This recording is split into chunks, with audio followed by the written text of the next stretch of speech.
Bless you. We thank God for your lives. Pastor Adam Adom once again. Joseph had a dream in Genesis chapter 37 verse 7 to 10. And he told his brothers and father the dream. And then the brothers plan to kill him. And that is death right there. So we are bringing resurrection into another perspective. You must leave it. Look at every area of your life. Sometimes God will shut out a purpose and pick you on a journey of maturity, what we call suffering. And if you refuse to hear the voice of God in your suffering, you keep suffering. Because it's a training exercise. It's not punitive. It's not meant to kill you. It's meant to bring you back to your point of departure. So Joseph had a dream and his brother killed him, but that thing must resurrect. So we are bringing the death of Jesus and his resurrection into our practical life. When you receive a prophetic word, sometimes it is gone. Your dream dies. Now, the brothers were supposed to bow to him. Now, they sold him and he was in Egypt. How were they going to bow to him in Egypt? They were far from him. So to him, it was dead. So when you receive the purposes of God, prophetic words, they are exciting. But there is the death of the prophecy, there is the resurrection of the prophecy or purpose, and there is a restoration. But you need to discern when God's hand is working in your life. Sometimes it's so silent, it is so far from the purpose, it is so far from the dream and the prophetic word you receive that you may think God isn't working. Genesis chapter 42, verse 6.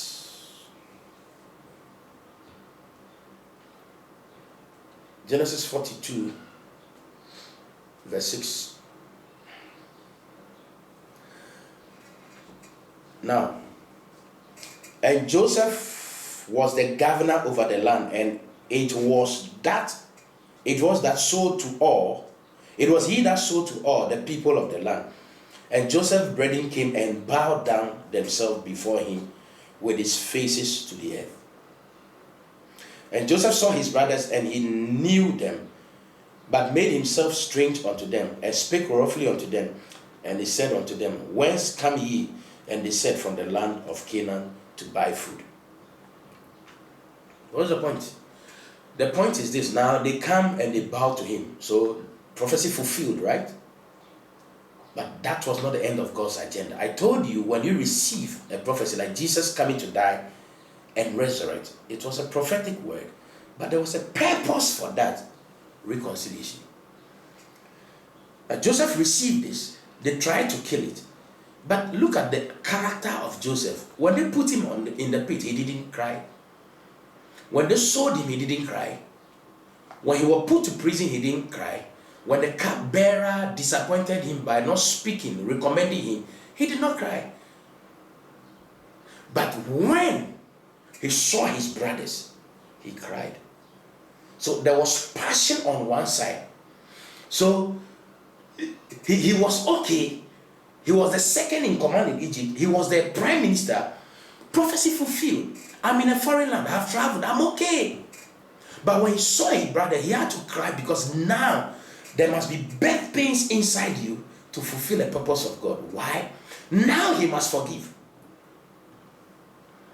He must forgive. So Jesus died to forgive us our sins, to bring us back. When you receive a prophetic word, the purposes of God, everything that must be fulfilled in your life is based on how you can forgive. Reconciliation. So look around you. Is there a gray area in your life that you must let go?